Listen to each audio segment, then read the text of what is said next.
Hello everyone, welcome back to the Abhyasana program. Myself Dr. Karthik, faculty of Tara S Academy. In this session, we are going to discuss about the GS1 topic.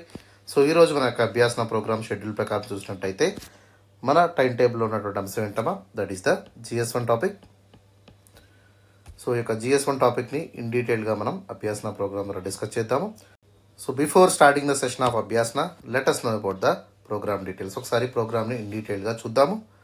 Okay, so this program of Abhyasana is a daily mains answer writing series for the UPSC aspirants. ఎవరైతే UPSC mains ఎగ్జామినేషన్కి prepare అవుతున్నటువంటి అభ్యర్థులు ఉన్నారో వారి కోసం ప్రత్యేకంగా ఈ యొక్క అభ్యాసన program అనేది రూపొందించబడిందమ్మా. And this program was scientifically designed for the students of Telugu states who are preparing for the UPSC mains examination. So coming to the Abhyasana program, so this is a daily answer writing series program for the UPSC examination. So especially ఎవరైతే backward and vulnerable sections of the people ఉన్నారో so వారికి ఈ యొక్క ఫ్రీగా ఈ యొక్క UPSC test series అందించేటువంటి ప్రయత్నం మన యొక్క తారా ఎస్ అకాడమీ వాళ్ళు చేస్తున్నారు. ఎందుకంటే సో మార్కెట్లో దొరికేటువంటి టెస్ట్ సిరీస్ అంతా కూడా so they were highly pricey, so చాలా ఎక్కువ ప్రైస్తో కూడుకున్నటువంటిది. సో వీటినన్నింటినీ కూడా సాధారణమైనటువంటి నార్మల్ బ్యాక్వర్డ్ పీపుల్ ఎవరైతే ఉన్నారో, అండర్ ప్రివిలేజ్ పీపుల్ ఎవరైతే ఉన్నారో వాళ్ళందరూ కూడా యాక్సెస్ చేసుకోలేనటువంటి పరిస్థితి ఉంది. కాబట్టి సో ఎడ్యుకేషన్ అనేది ఖచ్చితంగా మాసెస్ వరకు రీచ్ అవ్వాలి అనేటువంటి ఉద్దేశంతో అనే ఒక ఆబ్జెక్టివ్తో సో ఈ యొక్క అభ్యాసన ప్రోగ్రామ్ అనేది మీ ముందుకు తీసుకురావడం జరిగిందమ్మా. సో ఈ యొక్క ప్రోగ్రాంలో మీరు భాగస్వాములు కావాలంటే మీరు చేయాల్సినటువంటి పని ఏంటి, దట్ ఈస్ మన ఛానల్ ఏదైతే ఉందో YouTube channel of Tara S academy ఏదైతే ఉందో దాన్ని మీరు సబ్స్క్రైబ్ చేసుకున్నట్టయితే సో ప్రతిరోజు కూడా మీకు ఒక క్లాస్ వీడియోస్ వస్తాయి. అదేవిధంగా పీడిఎఫ్స్ అనేవి కూడా మీకు డౌన్లోడ్ చేసుకునేటువంటి ఫెసిలిటీస్ కూడా మీకు కల్పించడం జరుగుతుంది. సో ఈ యొక్క ప్రోగ్రామ్ అనేది ఈ విధంగా మనకి మండే నుంచి సాటర్డే వరకు ప్రతిరోజు కూడా మార్నింగ్ 9 AM కల్లా మన యొక్క తారా ఎస్ యూట్యూబ్ ఛానల్లోను అదేవిధంగా టెలిగ్రామ్ ఛానల్లో కూడా అప్లోడ్ అవుతుంది. At the same time evening 5 PM కల్లా మనకి అదే ఛానల్స్లో డీటెయిల్డ్ ఆన్సర్ డిస్కషన్ అనేది ఫ్యాకల్టీ ద్వారా మీకు తీసుకోవడం జరుగుతుంది. So each and every class అనేది కూడా కంప్లీట్గా సో డెడికేటెడ్ ఫ్యాకల్టీ ద్వారా మీకు చెప్తాము. And one more important aspect ఏంటంటే సో 5 PMకి మీకు మోడల్ ఆన్సర్ పీడిఎఫ్ కూడా మన యొక్క టెలిగ్రామ్ ఛానల్లో అప్లోడ్ చేయడం అయితే జరుగుతుంది. ఓకేనా, సో ఈ విధంగా ఎవ్రీ మండే నుంచి సాటర్డే వరకు మార్నింగ్ 9 AMకి క్వశ్చన్ అప్లోడ్ అవుతుంది. ఈవినింగ్ 5 PM కల్లా సో ఆన్సర్ డిస్కషన్తో పాటు మోడల్ ఆన్సర్ పీడిఎఫ్ని కూడా మనం అప్లోడ్ చేసుకుందాం. ఓకేనమ్మా, right. So now let us talk about the program agenda. So Abhyasana program ఎందుకు స్టార్ట్ చేసాము, దాని యొక్క ఎజెండా ఏంటి, సో ఏ విధంగా మనం ముందుకు వెళ్తాం అనేటువంటి అంశాలు చూసినట్టయితే సో ఎస్పెషల్లీ ఎడ్యుకేషన్ అనేది ప్రతి ఒక్కరికి కూడా రీచ్ అవ్వాలి. ఓకే, మేము చెప్పేటువంటి కంటెంట్ అంతా కూడా ప్రజలకు అందేటువంటి ఒక ఇంపార్టెంట్ ఉద్దేశంతో ఆబ్జెక్టివ్తో అభ్యాసన ప్రోగ్రామ్ని లాంచ్ చేసుకున్నామా. And most of the UPSC aspirants ఎవరైతే ఉన్నారో వాళ్ళందరికీ కూడా బైలింగ్వల్గా మనకి టెస్ట్ సిరీస్ అనేది లేదు. ఓకే, సో వాళ్ళందరి కోసం మనం తెలుగు యాజ్ వెల్ యాజ్ ఇంగ్లీష్లో మనకి బైలింగ్వల్గా ఉండేటువంటి అభ్యాసన ప్రోగ్రామ్ని మనం చేయడం జరుగుతుంది. సో దీని ద్వారా తెలుగు ఆస్పిరెంట్స్కి కూడా ఈ యొక్క మెయిన్స్ టెస్ట్ సిరీస్ అనేది రీచ్ అయ్యే విధంగా మనం డిజైన్ చేసాము. సో ఈ యొక్క అభ్యాసన ప్రోగ్రామ్ ద్వారా సో మనం ఏం చేస్తామా, సో కంటెంట్ అనేది మీకు ప్రొవైడ్ చేయడం జరుగుతుంది. So that is the first agenda, content providing and content enrichment. Okay, so especially యూపీఎస్సీకి ఎవరైతే ప్రిపేర్ అవుతున్నారో వాళ్ళకి సిలబస్ అనేది చాలా వాస్ట్గా ఉంటుంది. చాలా పెద్ద మొత్తంలో మీరు కంటెంట్ అనేది ప్రిపేర్ చేసుకోవాల్సి ఉంటుంది. సో ఆ యొక్క ఇబ్బందులు లేకుండా మనం ఆల్మోస్ట్ ఆల్ ఈ యొక్క ప్రోగ్రామ్ అనేది మనకి 6 months ఉంటుంది. So it's a 180 day program. So 180 day ప్రోగ్రాంలో దాదాపుగా మనం 150 థీమ్స్ ఆఫ్ క్వశ్చన్స్ని డిస్కస్ చేస్తాము. సో 150 థీమ్స్ సిలబస్ని మనం కవర్ చేస్తూ ఇన్ డీటెయిల్గా ప్రోగ్రామ్ అంతా కూడా ఉంటుంది. దీని ద్వారా హ్యూజ్ అమౌంట్ ఆఫ్ కంటెంట్ని మీకు ప్రొవైడ్ చేయడంతో పాటు సో కంటెంట్ని ఎట్లా ఎన్రిచ్ చేసుకోవాలి, ఏ విధంగా కంటెంట్ని మనం ఎఫెక్టివ్గా యూటిలైజ్ చేసుకోవాలి అనేటువంటి అంశాల మీద ఇన్ డీటెయిల్గా మనకు అభ్యాసన ప్రోగ్రామ్ అనేది మీకు చెప్పడం జరుగుతుంది. Okay, so that is the first objective of Abhyasana. Coming to the second ఆబ్జెక్టివ్లోకి వెళ్ళినట్టయితే answer writing skill upgradation. So answers అనేవి ఏ విధంగా రాయాలి అనేటువంటి విషయంలో సో ఖచ్చితంగా మన యొక్క అభ్యాసన ప్రోగ్రామ్ అనేది మీకు సో ట్రైన్ చేస్తుంది. And most of the UPSC examinations ఏవైతే ఉన్నాయో ఎస్పెషల్లీ సివిల్ సర్వీస్ ఎగ్జామ్ మనం తీసుకున్నట్టయితే సో ఆన్సర్ రైటింగ్ స్కిల్ అనేది it is playing a very very huge role in the success of examination. So ప్రతి ఒక్కరు కూడా ఆబ్జెక్టివ్ అందరూ బాగానే రాస్తారు. సో డిస్క్రిప్టివ్కి వచ్చేసరికి most of the people will able to fail in the examination. ఎందుకంటే because they have lack practice. So practice అనేది లేకపోవడం వల్ల వచ్చేటువంటి మొట్టమొదటి నష్టం ఏంటంటే మనం మెయిన్స్ ఫెయిల్ అవ్వడం.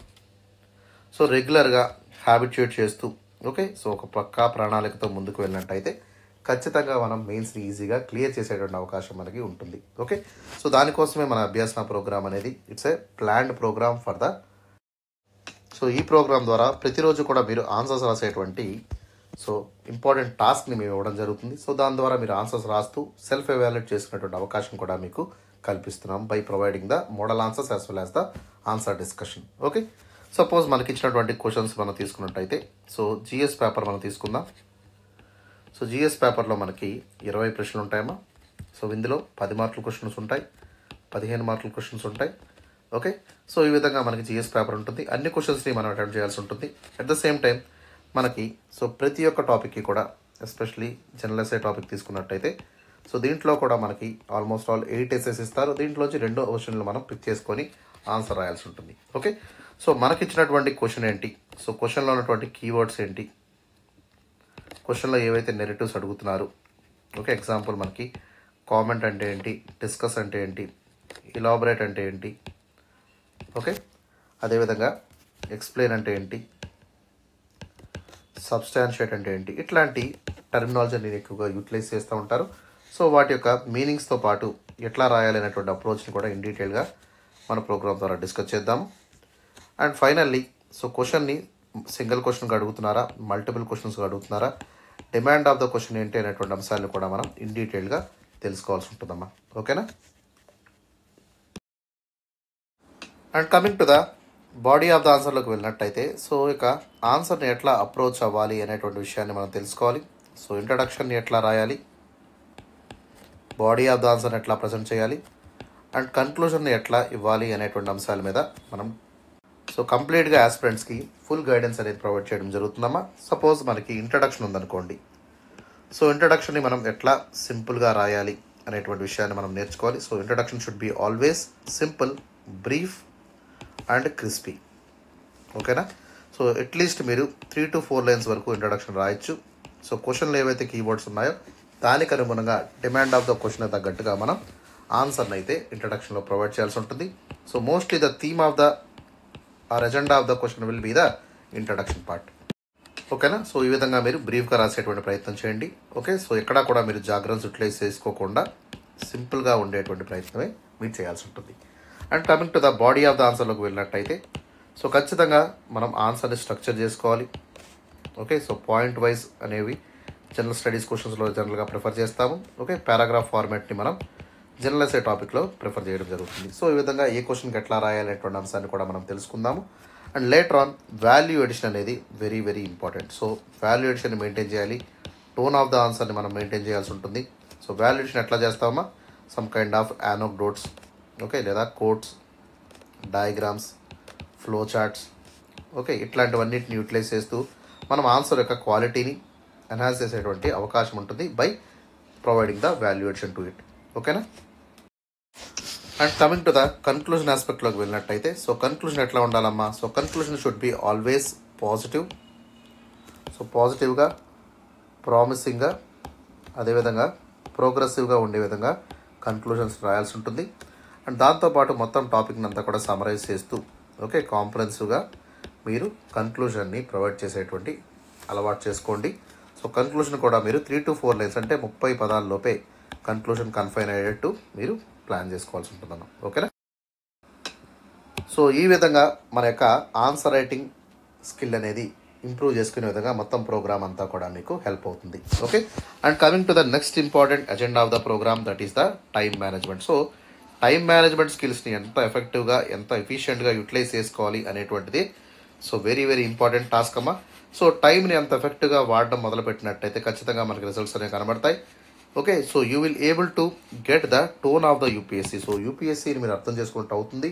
దాంతోపాటు టైమ్లీ ఆన్సర్స్ రాయగలిగితే ఖచ్చితంగా so you will give the fierce competition with the other aspects. ఖచ్చితంగా మీరు మెయిన్స్ ఎగ్జామినేషన్ ఏస్ చేసేటువంటి అవకాశం 100% ఉంటుంది. When you are writing the answers in timely manner. Okay, so time అనేది అంత ఎఫెక్టివ్గా మనం ఖచ్చితంగా యూటిలైజ్ చేసుకోవాలి. So most of the aspirants అందరూ కూడా ఈ యొక్క టైం మేనేజ్మెంట్ ఎఫిషియెంట్గా చేయలేకపోవడం వల్లే ఫెయిల్ అవుతున్నారు అనేటువంటి అంశాన్ని కూడా మీరు ఇక్కడ స్పష్టంగా గుర్తుపెట్టుకోండి అమ్మా. ఓకే, సో ప్రోగ్రామ్ డే 1 నుంచి కూడా టైంని ఎఫెక్టివ్గా యూటిలైజ్ చేయడం అనేది మీరు నేర్చుకోండి. సో మనకి ఇచ్చినటువంటి క్వశ్చన్ ఏదైతే ఉందో దాన్ని ఇన్ టైంలో రాస్తున్నామా లేదా అనేటువంటి విషయాన్ని మీరు ఖచ్చితంగా తెలుసుకోవాలి. ఎప్పుడైతే రాయలేకపోతున్నామో సో ఆ యొక్క హ్యాబిట్ని మీరు అలవాటు చేసుకోండి, కల్టివేట్ చేసుకోండి. దాని ద్వారా ఇన్ టైంలో రాసేటువంటి అలవాటుని మీరు రెగ్యులర్గా ప్రాక్టీస్ చేయడం ద్వారా ఆటోమేటిక్గా అదే వస్తుందమ్మా. ఓకేనా? So time management is the third important agenda of the Abhyasana program. Suppose మనకి ఇచ్చినటువంటి పేపర్లో 20 క్వశ్చన్స్ ఉంటాయి. అదేవిధంగా జనరల్ ఎస్ఐలో మనకి దాదాపుగా 2 ఎస్ఐస్ని రాయాల్సి ఉంటుంది. సో వీటిలో మనకి 10 మార్కుల ప్రశ్నలు ఉంటాయి, 15 మార్కుల క్వశ్చన్లు ఉంటాయి. అదేవిధంగా 125 మార్కుల ప్రశ్న కూడా ఉంటుంది. దట్ ఈస్ జనరల్ ఎస్ఐ అనుకోండి.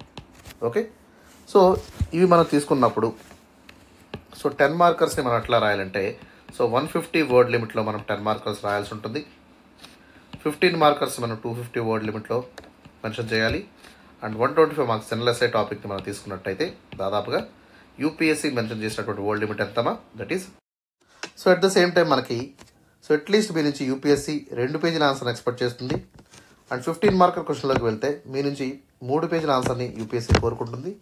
And coming to the general ఎస్ఐలోకి వెళ్ళినట్టయితే సో మ్యాక్సిమం 12 నుంచి 14 పేజెస్ వరకు మీరు ఆన్సర్ని రాసుకోవచ్చు అమ్మా. ఓకేనా? అండ్ 10 మార్కర్కి మనకి ఇచ్చినటువంటి టైం లిమిట్ ఎంతంటే 7 to 8 మినిట్స్లో మనం ఆన్సర్ రాయాల్సి ఉంటుంది. 15 మార్కర్స్ని మనం 11 to 12 మినిట్స్లో రాయాల్సి ఉంటుంది. అండ్ జనరల్ ఎస్ఐకి మనకున్నటువంటి టైం లిమిట్ ఎంత, that is 90 minutes. So 1.5 hour టైంలో మనం ఈ యొక్క జనరల్ ఎస్ఐని కంప్లీట్గా ఫినిష్ చేయాల్సి ఉంటుంది.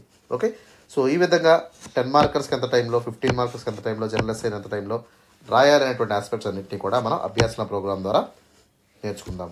ఓకేనా? So that is about the agenda of the program. Now let us move to the schedule of Abhyasana program యొక్క ఇన్ డీటెయిల్ షెడ్యూల్ని మనం చూద్దాం.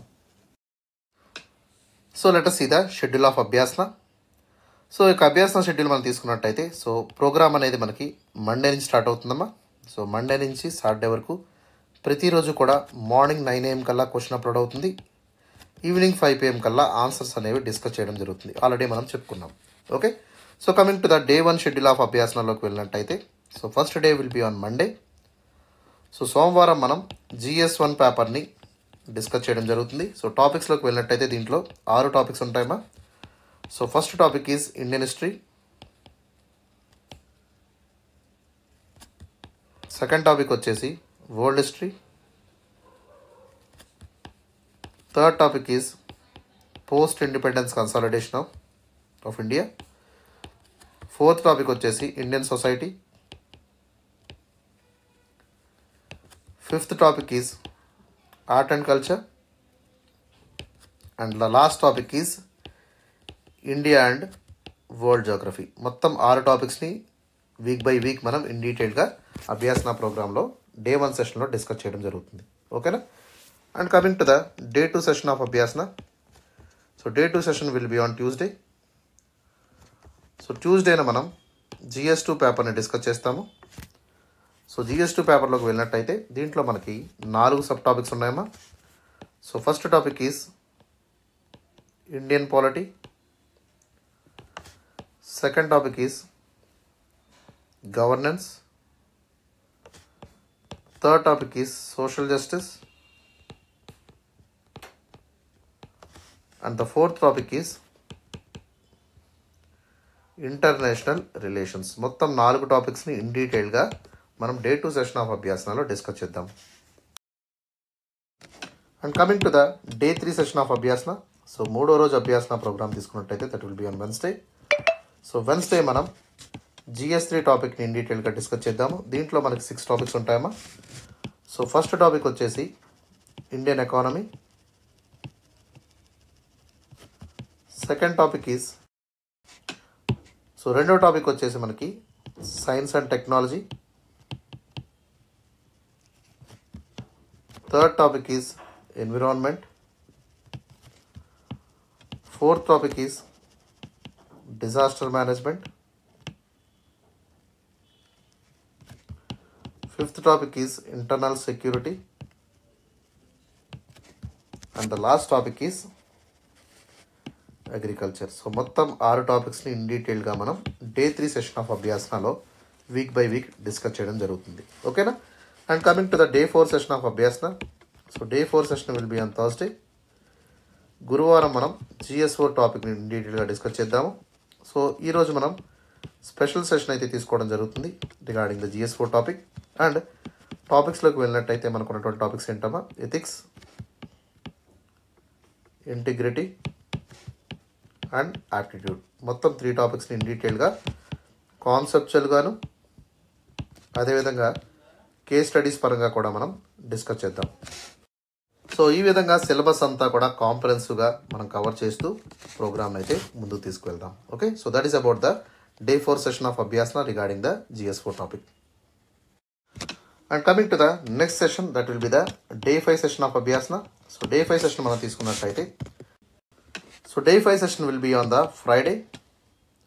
సో ప్రతి శుక్రవారం మనం జనరల్ ఎస్సే టాపిక్ని ఇన్ డీటెయిల్గా డిస్కస్ చేద్దాము. సో జనరల్ ఎస్సే టాపిక్స్లో మనకున్నటువంటి అంశాలు ఏంటంటే, సో దాదాపుగా మొత్తం 6 months ఆఫ్ టైంలో సిలబస్ని అంతా కూడా కాంప్రహెన్సివ్గా కవర్ చేస్తూ మనం దాదాపుగా 25 థీమ్స్ని ఇన్ డీటెయిల్గా మనకు అభ్యాసన ప్రోగ్రాంలో డిస్కస్ చేయడం జరుగుతుంది. ఓకేనా? సో దాంతోపాటు ప్రీవియస్ ఇయర్ క్వశ్చన్స్ ఏవైతే ఉన్నాయో వాటిని కూడా మనం కంప్లీట్గా అడ్రస్ చేద్దాము. ఓకేనమ్మా? అండ్ ఓవరాల్గా మనకున్నటువంటి వైడ్ వెరైటీ ఆఫ్ ఎస్ఐస్ని సిలబస్లో మెన్షన్ చేసినటువంటి టాపిక్స్ ఏవైతే ఉన్నాయో వాటిని అన్నింటినీ కూడా ఫ్రైడే సెషన్ ఆఫ్ అభ్యాసనలో మనం ఇన్డెప్త్గా ఇన్ డీటెయిల్గా కవర్ చేద్దాం. ఓకేనా? That is about the Friday session. And coming to the day 6 session of అభ్యాసన. So 6వ రోజు మనకి శనివారం కదమ్మా. So Saturday we are conducting a special session on the current affairs. So current affairs మీద ప్రత్యేకమైనటువంటి సెషన్ మనం తీసుకోవడం జరుగుతుంది. So even though current affairs అనేది మన సిలబస్లో లేనప్పటికీ కూడా, అంటే ఎస్పెషలీ డైరెక్ట్గా కరెంట్ అఫైర్స్ మీద పేపర్ లేకపోయినప్పటికీ, బట్ GS పేపర్స్ ఏవైతే ఉన్నాయో, GS1 కానివ్వండి, GS2 పేపర్ కానివ్వండి, లేదా GS3 పేపర్, అదేవిధంగా GS4 పేపర్, ఏ పేపర్తో తీసుకున్నా కూడా కరెంట్ అఫైర్స్ లింక్ చేస్తూ మనకి మోస్ట్లీ డైనమిక్గా క్వశ్చన్స్ అనేవి అడుగుతున్నారు. సో కరెంట్ అఫైర్స్ అనేది మనం వదిలేయడం అనేది ఇట్స్ ఏ ఫూలిష్ థింగ్ అనమాట. సో ఖచ్చితంగా కరెంట్ అఫైర్స్ని మనం లింక్ చేసుకుంటూ చదవాల్సి ఉంటుంది. సో ఎప్పుడైతే మనం కరెంట్ అఫైర్స్ లింక్ చేసి చదువుతామో, సో 20 క్వశ్చన్స్ని కూడా మనం ఆన్సర్ చేసేటువంటి స్కోప్ అయితే పెరుగుతుంది. దీని ద్వారా మన యొక్క స్కోర్ని మ్యాక్సిమైజ్ చేసుకునేటువంటి అవకాశం కూడా మనకి లభిస్తుంది. ఓకేనమ్మా?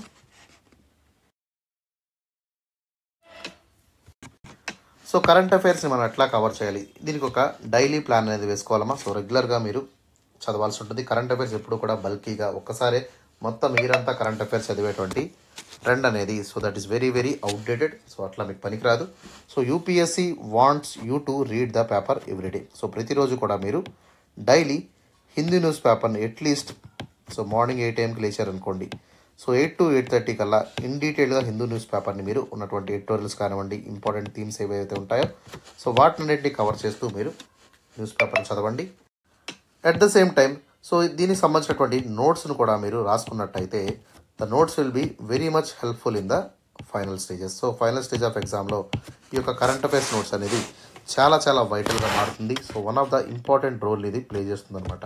ఓకే, సో కరెంట్ అఫైర్స్ నోట్స్ని ఖచ్చితంగా మీరు సో మినిమైజ్ చేస్తూ రాసుకోండి. Okay, and at the same time ఆ వీక్లో ఉన్నటువంటి కరెంట్ అఫైర్స్ ఏవైతే ఉన్నాయో వాటిలోంచి ఒక థీమ్ని తీసుకొని, ఇంపార్టెంట్ థీమ్ ఏదైతే ఉంటుందో దాన్ని తీసుకొని క్వశ్చన్ అండ్ ఆన్సర్ ఫార్మాట్లో మీకు ఒక కరెంట్ అఫైర్స్ క్వశ్చన్ని మనకు సాటర్డే సెషన్ ఆఫ్ అభ్యాసనలో ప్రొవైడ్ చేయడం అయితే జరుగుతుంది. సో దీని ద్వారా వీక్లీ కరెంట్ అఫైర్స్ని కూడా మనం కవర్ చేయడం జరుగుతుంది. And mostly last important aspect ఏంటంటే monthly magazine. So most of the aspirants చెప్పేటువంటి మాట ఏంటంటే, okay, most of the institutes monthly magazines కంప్లీట్గా మీరేమీ చదవక్కర్లేదని చెప్తారు. But that is not the right thing. So ఖచ్చితంగా మీకు హిందూ పేపర్ అన్నీ కూడా కవర్ చేయదమ్మా. So Hindu paper will miss some of the important current affairs. So ఆ యొక్క మిస్ అయినటువంటి కరెంట్ అఫైర్స్ని మీరు ఎక్కడ కవర్ చేస్తారు? సో వీక్లీ కరెంట్ అఫైర్స్లోనో మంత్లీ కరెంట్ అఫైర్స్లో మనం కవర్ చేయాలి. సో మంత్లీ మ్యాగజైన్స్ ఏవైతే ఉన్నాయో వాటిని మీరు సెలెక్టివ్గా, అంటే మనకి ఏవైతే కవర్ కాలేదో హిందూ పేపర్లో, సో వాటిని మాత్రమే ప్రత్యేకంగా మీరు కవర్ చేసుకుంటూ, ఓకే, సో షార్ట్ నోట్స్ అనేది రాసుకోవడానికి మీరు ప్రయత్నం చేయండి. సో ఈ విధంగా మనకి డైలీ కరెంట్ అఫైర్స్లో, వీక్లీ కరెంట్ అఫైర్స్లో మిస్ అయినటువంటి కరెంట్ అఫైర్స్ని కూడా మనం కంప్లీట్గా చదివేటువంటి అవకాశం ఉంటుంది. సో దీని ద్వారా కాంప్రహెన్సివ్గా, ఇన్డెప్త్గా, ఇన్ డీటెయిల్గా కరెంట్ అఫైర్స్ అంతా కూడా మిస్ కాకుండా మనం చదవగలుగుతాం. So this will be a great valuable asset for us for our preparation also. ఓకేనా? సో ఆ విధంగా మనకి మండే నుంచి సాటర్డే వరకు ఈ యొక్క అభ్యాసన ప్రోగ్రామ్ షెడ్యూల్ ఉంటుంది. అండ్ టాపిక్స్ కూడా మీకు ఆల్రెడీ డిస్కస్ చేశాను. Okay, so now let us move to the answer discussion. ఈరోజు క్వశ్చన్ ఏంటో మనం చూద్దాం, దాంతోపాటు ఆన్సర్ డిస్కషన్ కూడా మనం చేద్దాం. సో ఒకసారి క్వశ్చన్ని జాగ్రత్తగా గమనించండి. Examine the effects of urbanization on the Dalit community in India. Discuss how, despite B.R. Ambedkar views of cities as a spaces of liberation and also caste-based discrimination is still persist in the urban areas అనేటువంటి విషయాన్ని ఇక్కడ so క్వశ్చన్లో చెప్తున్నారు. Propose measures to address these challenges and foster the more inclusive cities in India. Okay, so క్వశ్చన్ని మీరు జాగ్రత్తగా గమనించినట్టయితే so ఇక్కడ క్వశ్చన్లో ఏమడుతున్నారమ్మా, they are asking about the effects of urbanization on the Dalit community. So Dalit community మీద అర్బనైజేషన్ యొక్క perception ఎట్లా ఉంది. Okay, so once upon a time B R Ambedkar గారు ఇక సిటీస్లో ఉన్నటువంటి వ్యక్తులకి లిబరేషన్ అనేది ఉంటుంది. ఓకే, ఫ్రీడమ్ అనేది ఉంటుంది. సో ఎటువంటి సాంఘిక దురాచారాలు లేకుండా ఓకే ఒక ఫార్వర్డ్గా ప్రోగ్రెసివ్గా పీపుల్ ఉంటారు అనేటువంటి సో నమ్మకంతో కలిగి ఉండారు. But still in urban areas right now also the cost based discrimination is very much prevalent. Okay, so మొత్తం అర్బనైజేషన్ ఏరియా అంతా కూడా చాలా పెద్ద మొత్తంలో కాస్ట్ బేస్డ్ డిస్క్రిమినేషన్ అనేది కనబడుతుంది. ఓకే, సో దీన్ని యొక్క ఛాలెంజెస్ని ఎట్లా అడ్రస్ చేసుకుంటూ ఒక సొల్యూషన్ బేస్డ్ అప్రోచ్ని మనం ఇక్కడ చెప్పాల్సి ఉంటుంది. సో దాని ద్వారా ఈ యొక్క ఛాలెంజెస్ ద్వారా మనం ఎట్లాంటి చేంజెస్ని తీసుకొస్తూ సో మనం ఇంక్లూజివ్ సిటీస్ని ఏ విధంగా తీసుకురాగలుగుతాము అనేటువంటి అంశాన్ని ఇక్కడ మనం ఎఫెక్టివ్గా ఎక్స్ప్లెయిన్ చేయగలగాలి. ఓకేనా? So that is about the question. So question ఇక్కడ 15 మార్కుల ప్రశ్నగా అడిగారు. సో మీరు ఏం చేయాలమ్మా, సో అట్లీస్ట్ మీరు 250 పదాల్లో దీన్ని రాయాల్సి ఉంటుంది. అండ్ యూపీఎస్సీ మీ నుంచి అట్లీస్ట్ 3 పేజీల ఆన్సర్ ఎక్స్పెక్ట్ చేస్తుంది. అండ్ టైం లిమిట్ వచ్చేసి 11 to 12 minutes లోపు మీరు ఆన్సర్ని రాయాల్సి ఉంటుంది. ఓకేనా? సో ఒకసారి అప్రోచ్ చూడమ్మా. ఇంట్రడక్షన్ ఏ విధంగా రాయాలంటే సో ఇక్కడ అంబేద్కర్ గారి పర్సెప్షన్ ఆఫ్ అర్బనైజేషన్ని ఇక్కడ మనం స్పష్టంగా చెప్తూ సో ఏ విధంగా ఒక సిటీలో ఉన్నటువంటి ఏరియాలో అర్బన్ ఏరియాలో సో మనకి అన్టచబిలిటీ కానివ్వండి, అదేవిధంగా కాస్ట్ బేస్డ్ డిస్క్రిమినేషన్ అనేది ఉండేటువంటిది తక్కువగా ఉంటుందని ఆయన భావించారు. బట్ కమింగ్ టు అంటే when compared with the rural areas urban areas will be quite progressive. So కొంత పొటెన్షియాలిటీ కలిగి ఉంటుంది అనేటువంటి అంశాన్ని ఆయన మెన్షన్ చేస్తూ సో సిటీస్లో ఉన్నటువంటి ఎన్వైర్న్మెంట్లో సో లిబరేషన్ అనేది ఏ విధంగా ఉంటుంది, కాస్ట్ బేస్డ్ డిస్క్రిమినేషన్ అనేది ఎట్లా తగ్గించుకుంటారు అనేటువంటి అంశాన్ని ఇక్కడ మాట్లాడుతూ సో ఇంట్రడక్షన్ని మీరు ఏం చేస్తారమ్మా, బ్రీఫ్గా సింపుల్గా 3 to 4 lines అంటే 30 పదాల్లోపై రాసేటువంటి ప్రయత్నం చేయాల్సి ఉంటుంది. ఓకేనా? సో ఈ విధంగా ఇంట్రడక్షన్ మీరు బిల్డ్ చేసుకోవాల్సి ఉంటుంది. And coming to the body of the ఆన్సర్లోకి వెళ్ళినట్టయితే సో ఇక్కడ urbanization and effects on Dalits అనేటువంటి కాన్సెప్ట్లోకి వెళ్ళినట్టయితే సో మనం ఏం చేయాలమ్మా, అర్బన్ ఏరియాస్లో ఉన్నటువంటి ఎకనామిక్ ఆపర్చునిటీస్ని మనం మాట్లాడుకుంటూ అదేవిధంగా సో రెసిడెన్షియల్ సెగ్రిగేషన్ అనేటువంటి ఒక బ్యాడ్ ప్రాక్టీస్ వల్ల కాస్ట్ సిస్టమ్ అనేది ఓకే కాస్ట్ బేస్డ్ ప్రాక్టీస్ అనేవి ఈ విధంగా జరుగుతున్నాయి సో అనేటువంటి విషయాన్ని మనం బహిర్గతం చేయాల్సి ఉంటుంది. And later on we have to provide some examples. So ఈ యొక్క దళిత్ ఉండేటువంటి ఏరియాస్లో ఓకే ఎక్కువగా అర్బన్ స్లమ్స్ ఎక్కడైతే ఉన్నాయో ఈ ప్రాంతాల్లో మోస్ట్లీ మనకి ఈ యొక్క దళిత్ పాపులేషన్ అనేది కనబడతా ఉంది. సో ఆ యొక్క ఎగ్జాంపుల్స్ని కూడా మనం ప్రొవైడ్ చేయాల్సి ఉంటుంది. And later on will talk about the persistence of discrimination. అంటే అర్బన్ ఏరియాస్లో అర్బన్ సిటీస్లో మనం చూసినట్టయితే హౌసింగ్ ఏరియాలో కానివ్వండి, సోషల్ స్పేస్లో కానివ్వండి స్టిల్ మనకి ర్యాంపాంట్గా ఈ యొక్క డిస్క్రిమినేషన్ ఆఫ్ కాస్ట్ అనేది కనబడతా ఉంది అనేటువంటి విషయాన్ని మెన్షన్ చేస్తూ ఉండాలి. And later on we have to analyse the discriminatory practice. So ఎట్లాంటి ప్రాక్టీస్ అనేవి పర్సిస్టెంట్గా ఉన్నాయి అనేటువంటి అంశాల మీద కూడా మనం దృష్టి పెట్టాల్సి ఉంటుంది. దాంతోపాటు మనం ఏవైతే రూరల్ ఏరియాస్లో ఎక్కువగా ఉంటుందనేటువంటి సోషల్ స్టిగ్మా కానివ్వండి, కాస్ట్ బేస్డ్ డిస్క్రిమినేషన్ కానివ్వండి, అన్టచబిలిటీ కానివ్వండి ఇవన్నీ కూడా సో సిటీలో కూడా ఉంటున్నాయి. Okay, so this kind of rural prejudices అనేవి మనం చేస్తున్నటువంటి పొరపాట్ల కింద మనం చెప్పాల్సి ఉంటుంది. And finally we have to propose the solution based approach. ఖచ్చితంగా స్ట్రింజెంట్ లా ఎన్ఫోర్స్మెంట్ మెకానిజం ద్వారా, ఎడ్యుకేషన్ రిఫార్మ్స్ ద్వారా, సొసైటల్ రిఫార్మ్స్ ద్వారా, అదేవిధంగా ఇంక్లూజివ్ అర్బన్ ప్లానింగ్ కాన్సెప్ట్ని యూటిలైజ్ చేసుకుంటూ ఎకనామిక్ ఇనిషియేటివ్స్ ప్రొవైడ్ చేసినట్టయితే ఖచ్చితంగా ఈ యొక్క కాస్ట్ బేస్డ్ డిస్క్రిమినేషన్ అయితే అర్బన్ ఏరియాస్లో కొంత మేరకు తగ్గించుకునేటువంటి అవకాశం మనకు ఏర్పడుతుంది అనేటువంటి విషయాన్ని బాడీ ఆఫ్ ద ఆన్సర్లో మీరు మెన్షన్ చేయండి. అండ్ ఫైనల్లీ కన్క్లూజన్ ఎట్లా ఉండాలంటే సో అంబేద్కర్ గారి యొక్క అర్బన్ విజన్కి ప్రస్తుతం ఉన్నటువంటి కరెంట్ సినారియోకి ఉన్నటువంటి గ్యాప్ ఏంటి, సో ఏ విధంగా అంబేద్కర్ గారి అర్బన్ విజన్ అంతా కూడా సో ప్రస్తుతం ఉన్నటువంటి ట్రెండ్తో సంబంధం లేకుండా ఉంది, ఓకే ఏ విధంగా ఉండాలి అనేటువంటి అంశాన్ని కూడా బ్యాలెన్స్ చేస్తూ ఫైనల్గా మీరు కన్క్లూషన్ అయితే 3 to 4 లైన్స్లో ప్రొవైడ్ చేయడానికి ముందుకు రావాల్సి ఉంటుంది. ఓకేనా? So that is about the approach of this question. Now let us move to the answer discussion. So answer డిస్కషన్లోకి వెళ్ళే ముందు ఒక చిన్న ప్రమోషన్ మనం చూద్దాం. సో ఇంకా ఎవరైతే మన ఛానల్ సబ్స్క్రైబ్ చేసుకోలేదో వెంటనే యూట్యూబ్లోకి వెళ్ళి మన యొక్క తారాయిస్ యూట్యూబ్ ఛానల్ సబ్స్క్రైబ్ చేసుకోండి. ఆ పక్కనే ఉన్నటువంటి బెల్ ఐకాన్ని కూడా మీరు హిట్ చేసినట్టయితే సో ప్రతి ఒక్క నోటిఫికేషన్ అప్డేట్ అన్నీ కూడా మీకు వచ్చి చేరుతాయి. Okay, at the same time Telegram గ్రూప్లో కూడా మీరు జాయిన్ అవ్వండమ్మా. సో టెలిగ్రామ్ గ్రూప్లో జాయిన్ అయినటువంటి యాస్పిరెంట్స్ ఎవరైతే ఉన్నారో వాళ్ళందరికీ కూడా పీడిఎఫ్ యాక్సెస్ అనేది ఉంటుంది. సో మన యొక్క అభ్యాసన పీడిఎఫ్స్ అన్నీ కూడా దాంట్లో అప్లోడ్ చేస్తాం. వాటిని డౌన్లోడ్ చేసుకున్నటువంటి ఫెసిలిటీ కూడా మీకు కల్పించడం జరుగుతుంది. దాంతోపాటు ప్రతి ఒక్క క్లాస్ వీడియోస్ కూడా టెలిగ్రామ్ ఛానల్లో మనం అప్లోడ్ చేస్తాము. సో ఎప్పుడు కావాలంటే అప్పుడు వాటిని యాక్సెస్ చేసుకొని చూసేటువంటి అవకాశం కూడా మీకు ఉంటుంది. Okay, and last but not least మన యొక్క ఇన్స్టాగ్రామ్ పేజ్ ఏదైతే ఉందో దాన్ని కూడా మీరు ఫాలో చేయండి. సో ఏవైనా పోస్ట్ ఉన్నట్టయితే వాటిని లైక్ చేసేటువంటి ప్రయత్నం కూడా చేయండి అన్న. ఓకేనా? సో ఈ విధంగా మన ఛానల్ యూట్యూబ్లోను, టెలిగ్రామ్లోను, ఇన్స్టాగ్రామ్లోను ఫాలో చేయండి. Okay, so coming to the urbanization కాన్సెప్ట్లోకి వెళ్ళినట్టయితే సో ఇంట్రడక్షన్ ఎట్లా ఇవ్వాలంటే సో అర్బనైజేషన్ అనేది ఏంటమ్మా, it is the key driver or key indicator for the modernization of India. ఇండియాలోనే కాదు ఎక్కడైనా కూడా సో మోడర్నైజేషన్కి, సోషల్ చేంజ్కి అద్దం పట్టేటువంటిదే అర్బనైజేషన్ అనేటువంటిది.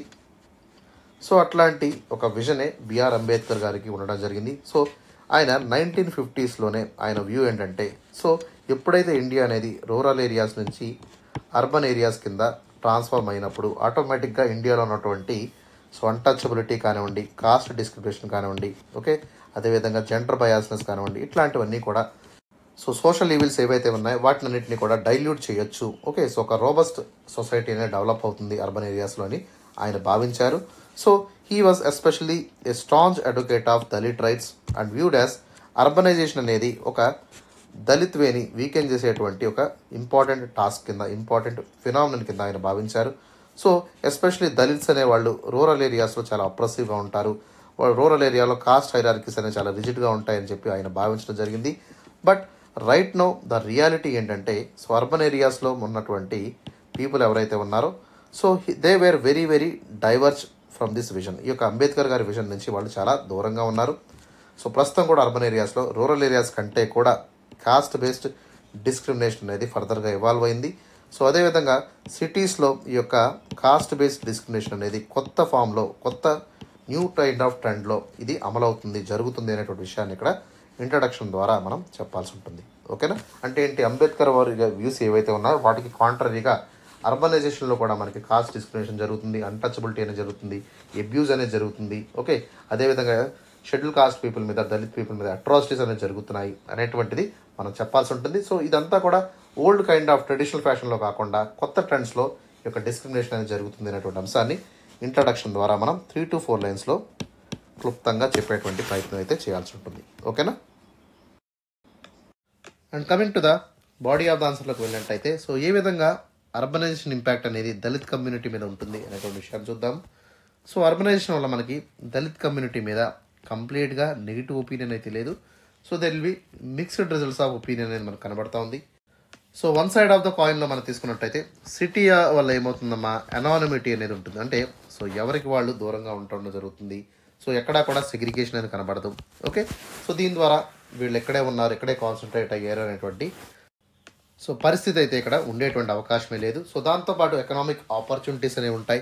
అదేవిధంగా so traditional cost based occupations ఏవైతే ఉన్నాయో వాటికి దూరంగా ఉండేటువంటి పరిస్థితి ఇక్కడ కనబడుతుంది. There is a potential break of caste based occupations in the city areas. So దీంతోపాటు డిస్క్రిమినేషన్ అనేది సో చాలా తక్కువగా ఉండేటువంటి అవకాశం సిటీ ఏరియాలో ఉంటుంది బికాస్ ఆఫ్ ద అనానిమిటీ.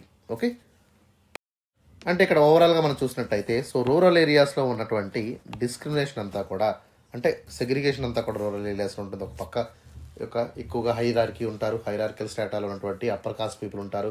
ఒక సెక్షన్స్ ఆఫ్ ద సొసైటీ ఊరి చివర, ఊరి పక్కన ఒక ప్రాంతంలో మనకి కనబడుతూ ఉంటారు. ఓకే, ఇట్లాంటి డిస్క్రిమినేషన్ అంతా కూడా మనకి సిటీలో కనబడదు. That is the positive side. So second important ఆస్పెక్ట్లోకి వెళ్ళినట్టయితే so for instance expansion of industrial area కానివ్వండి, సర్వీస్ సెక్టార్ వల్ల ఏమైందమ్మా, అర్బన్ ఏరియాస్లో మనకి కొత్తగా న్యూ జాబ్ ఆపర్చునిటీస్ అనేవి ప్రతి ఒక్కరికి రావడం జరిగింది.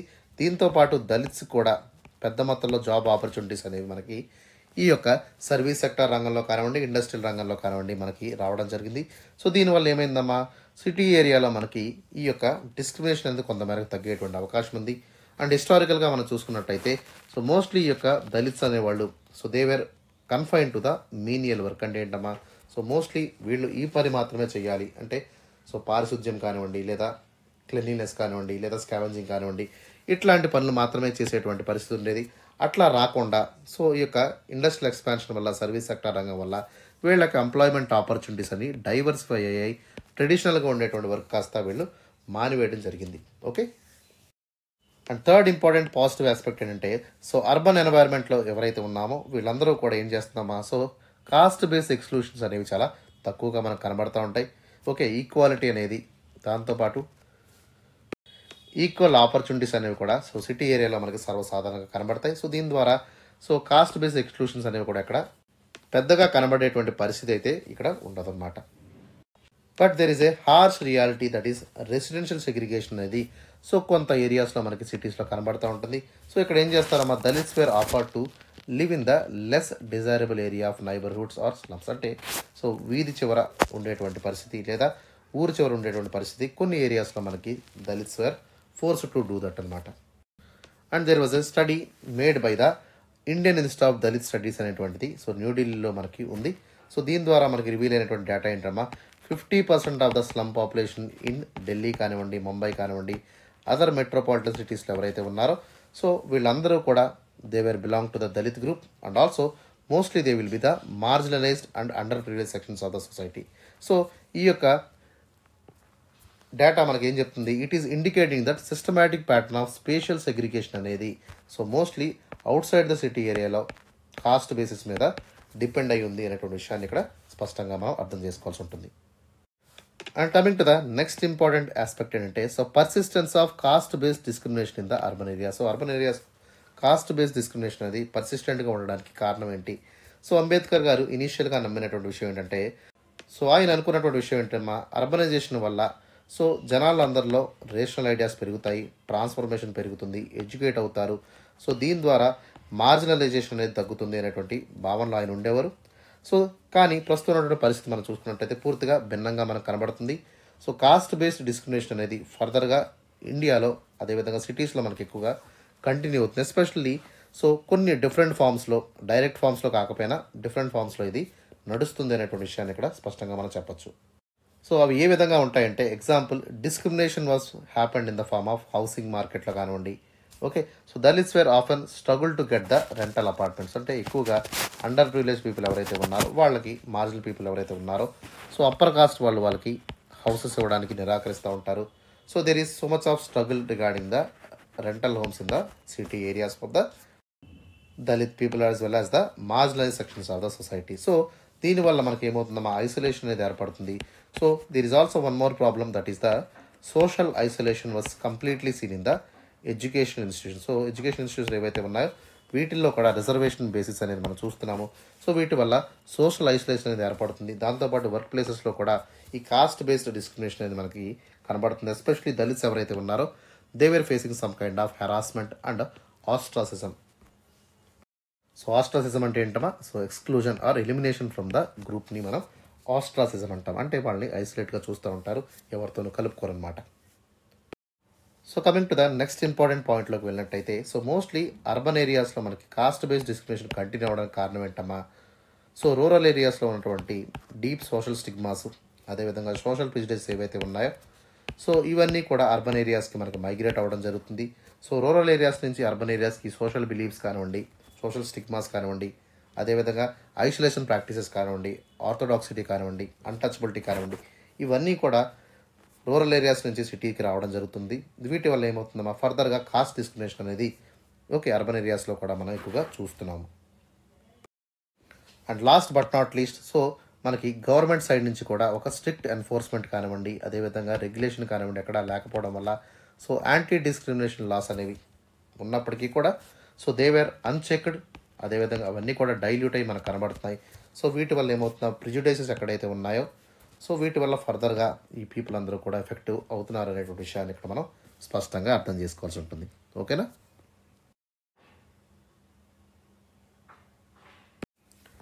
So now let us talk about the measures to address the urban cost discrimination. So సిటీలో ఉన్నటువంటి అర్బన్ కాస్ట్ డిస్క్రిమినేషన్ ఎట్లా ట్యాకిల్ చేయాలి, సో ఏ విధంగా ఇష్యూస్ అన్నిటినీ కూడా మనం సో ఎఫెక్టివ్గా సొల్యూషన్ బేస్డ్ వైపు తీసుకువెళ్లాల్సి ఉంటుంది. దాంతోపాటు ఒక ఇంక్లూజివ్ సిటీస్ని ఎట్లా క్రియేట్ చేయాలి, ఓకే, అదేవిధంగా కాంప్రహెన్సివ్ అప్రోచ్ అనేది ఏ విధంగా ముందుకు తీసుకువెళ్ళాలనేటువంటి విషయాన్ని మనం అర్థం చేసుకుందాము.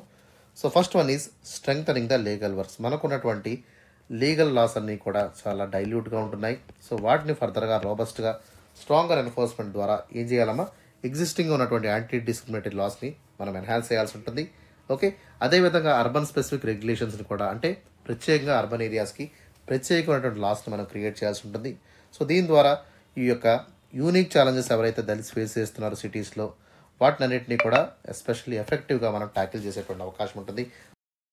సో ఎప్పుడైతే దళిత్స్ ఉన్నారో వీళ్ళందరూ రెంటల్ హోమ్స్ కోసం చూస్తూ ఉంటారు. సో వాళ్ళకి హౌసింగ్ ప్రాబ్లం ఉంటుంది, అదేవిధంగా ఎంప్లాయ్మెంట్ ఆపర్చునిటీస్ ఉంటాయి, ఐసోలేషన్ ఉంటుంది. ఇట్లాంటివన్నింటినీ కూడా మనం నల్లిఫై చేసేటువంటి అవకాశం ఎప్పుడు ఉంటుందమ్మా, when we are strengthening the legal frameworks అనమాట. ఓకేనా. అండ్ నెక్స్ట్ ఇంపార్టెంట్ పాయింట్ మనం తీసుకున్నట్టయితే awareness and education campaign. So ఖచ్చితంగా అర్బన్ పాపులేషన్ని మనం సోషల్ స్టిగ్మాస్ నుంచి దూరంగా ఉంచేటువంటి ప్రయత్నం చేయాలి. దాంతోపాటు రెగ్యులర్ అవేర్నెస్ క్యాంపెయిన్స్, వర్క్షాప్స్ ఏవైతే మనం నిర్వహించామో, సో వీటి ద్వారా దళిత్ రైట్స్ని మనం ప్రొమల్గేట్ చేస్తూ, సో ఏ విధంగా రైట్స్ అనేవి వీళ్ళకి దక్కాల్సి ఉంటుంది, సో దానికి సంబంధించినటువంటి ఇంక్లూజివిటీని ఎట్లా మెయింటైన్ చేయాలి, దాంతోపాటు ఈ యొక్క స్టిగ్మాస్ని, ప్రిజుడైసెస్ని రెడ్యూస్ చేసే విధంగా మనం వాళ్ళని అవేర్నెస్ క్రియేట్ చేయాల్సినటువంటి పరిస్థితి ఏర్పడుతుంది. Okay.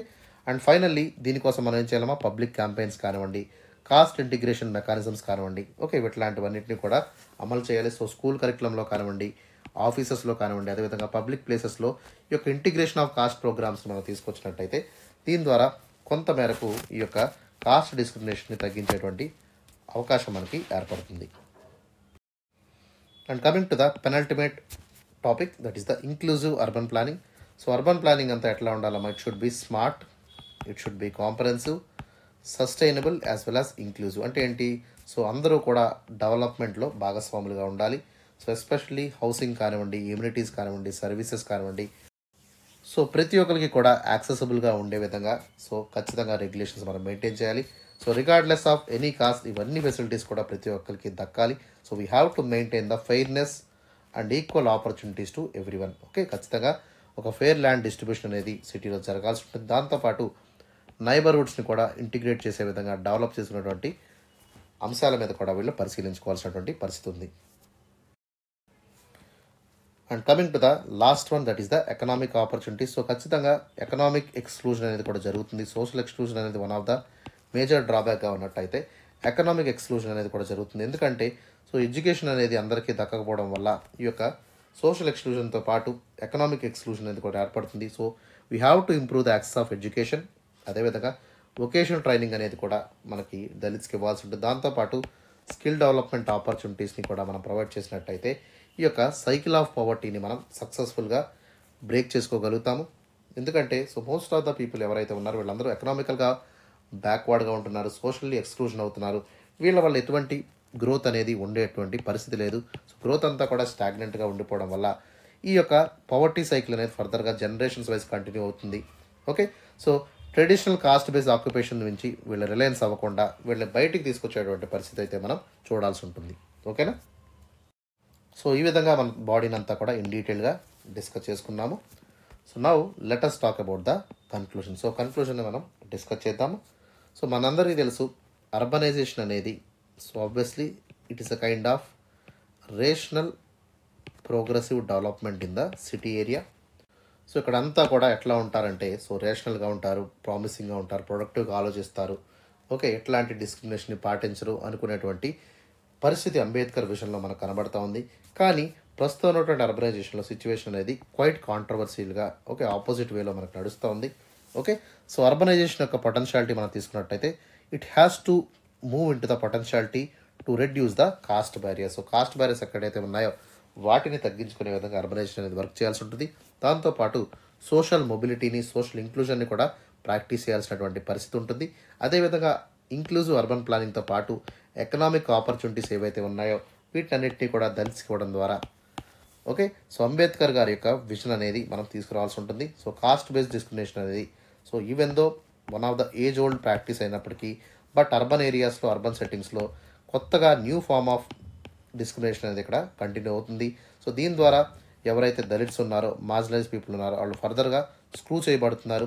Okay, they will be still having some kind of problems. వీళ్ళందరికీ కూడా కంటిన్యూస్గా ప్రాబ్లమ్స్ అయితే అర్బన్ ఏరియాస్లో ఏర్పడుతున్నాయనేటువంటి విషయాన్ని కంప్లీట్గా మనం మెన్షన్ చేస్తూ ఒక బ్యాలెన్స్డ్ ప్రోగ్రామ్ని అంటే బ్యాలెన్స్డ్ ఎడ్యుకేషన్ ప్రోగ్రామ్ కానివ్వండి, అర్బన్ ప్రోగ్రామ్ కానివ్వండి, employment opportunities, economic opportunities, okay. So అదేవిధంగా ఇంటిగ్రేటెడ్ డైనింగ్ అండ్ కోఆర్డినేషన్ ఇట్లాంటివన్నీ కూడా మనం తీసుకొచ్చినట్టయితే ఈ యొక్క మార్జినలైజేషన్ని మనం చాలా మేరకు తగ్గించుకునేటువంటి అవకాశం ఉంటుంది. సో అంబేద్కర్ గారి కళ్ళకన్నటువంటి సో సోషల్ ఇంక్లూజన్ అనేది కూడా ఈ సిటీలో జరిగేటువంటి అవకాశం అనేది మనకి ఏర్పడుతుందన్నమాట. ఓకేనా, right. So to achieve the Ambedkar vision of urbanization so ఖచ్చితంగా లిబరేషన్ టూల్ని మనం ఎఫెక్టివ్గా యూటిలైజ్ చేయాలి. దాంతోపాటు లీగల్గాను సోషల్గాను అర్బన్ ప్లానింగ్ డొమైన్స్ ఎక్కడైతే ఉన్నాయో వాటన్నిటిలో సో ఇంక్లూజివ్ సిటీస్ని ఏర్పాటు చేసే విధంగా ఓకే ప్రతి ఒక్కరికి కూడా రెస్పెక్ట్ అండ్ డిగ్నిటీ రైట్స్ ఉండే విధంగా మనం కృషి చేయాల్సి ఉంటుంది. సో ఈ విధంగా మనం తీసుకెళ్ళినట్టయితే ఖచ్చితంగా ఈక్వల్ ఆపర్చునిటీస్ని అదేవిధంగా ఈక్వల్ ఫెసిలిటీస్ కూడా వీళ్ళకి ఉండేటువంటి అవకాశం ఉంది. So such kind of efforts are especially very much important to fulfil the uplifting of the Dalit community of India. So Dalit community of ఇండియాని మనం అప్లిఫ్ట్ చేయాలనుకుంటే ఇట్లాంటి ప్రామిసింగ్ ఫీచర్స్ అన్నిటిని కూడా మనం ఇన్ డీటెయిల్గా ఓకే ఎఫర్ట్స్తో పెట్టి మనం చేసినట్టయితే ఖచ్చితంగా ట్రాన్స్ఫార్మింగ్ కమ్యూనిటీ కింద మారుతుంది. అదేవిధంగా ఇంక్లూజివ్ సిటీ కింద ఏవైతే అంబేద్కర్ గారు కళ్ళగన్నారో సో ఆ విజన్ అంతా కూడా మనకి సిటీలో ఉండేటువంటి అవకాశాన్ని మనం తీసుకురావాల్సి ఉంటుంది. ఓకేనా, so that is all about for the today's session. మీకు అర్థమైంది అనుకుంటున్నాను. ఏదైనా డౌట్ ఉన్నట్టయితే మీరు కామెంట్ సెక్షన్లో కామెంట్ చేయండి. వితిన్ 24 hours ఆఫ్ టైం మీ కామెంట్స్ అన్నీ కూడా నేను చదువుతాను. At the same time okay చాలా ఎఫర్ట్స్ పెట్టి వీడియోస్ చేస్తున్నామా. So please give a like to my వీడియోని లైక్ చేయండి. దాంతోపాటు మీ friends and family members colleagues ఎవరైతే ఉన్నారో వాళ్ళకి వీడియో షేర్ చేయండి. అండ్ ఫైనల్లీ మన యొక్క తారాయస్ యూట్యూబ్ ఛానల్ని మీరు సబ్స్క్రైబ్ చేసుకోండి. Okay, so that's all for today. Have a great day. See in the next session.